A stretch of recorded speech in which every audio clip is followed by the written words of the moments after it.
there's the myth that we all need 8 hours of sleep. And it turns out that that's not true either. It varies between 6 to 8 hours per night. And if you're a person who only needs 6 hours and that's actually the right amount for you, it's not going to be possible for you to get 8, and it's not a reasonable or necessary goal to try to achieve 8 hours of sleep. Mm-hmm. So that is another myth that's out there that's somebody just made up at some point, and it became part of our sort of common idea of what is the truth, but it's not. Right. So. Interesting. Do you have an idea of where that magical, 8 hours even came from? I don't. A lot of the major sleep organizations are still putting committees together to make recommendations for the amount of sleep that adults should get every night. And they come up with 8 to 9 hours. And I have looked at the research that they quote as their backup for that. And that's not what it says in that research. Okay. So I don't know where these numbers are coming from. It's an odd thing. I read another author who noticed the same thing that I did.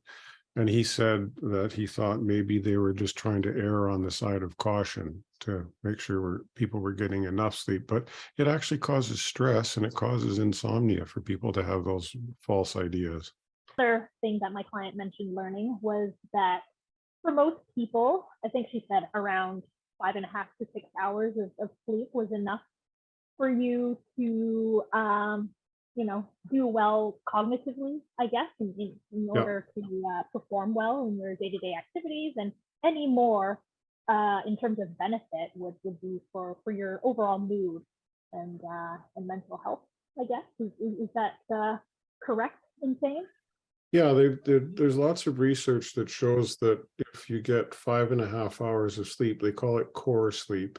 And they've done all sorts of testing on people when they're only getting 5.5 hours of sleep, and their cognitive functioning is normal, so that they can do mental tasks.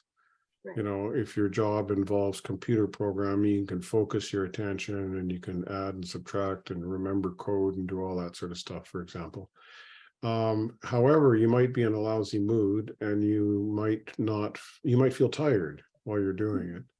And so for most people, 5.5, in fact, for the majority of people, 5.5 hours is inadequate sleep to feel good during the day, but you can function.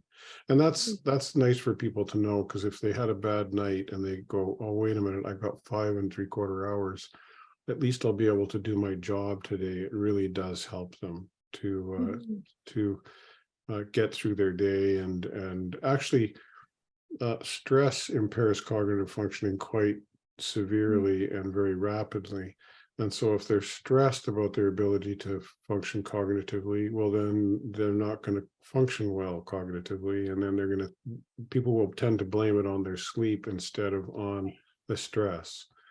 And so, so it can be very helpful to people to know that. It sounds like, just based off of your first two myths, insomnia sounds like more of a stress issue than a lack of sleep issue, because people have these expectations of what their sleep is supposed to look like, or how much rest they need or is required for them to be able to function, but that ends up kind of working against them, it sounds like. Exactly.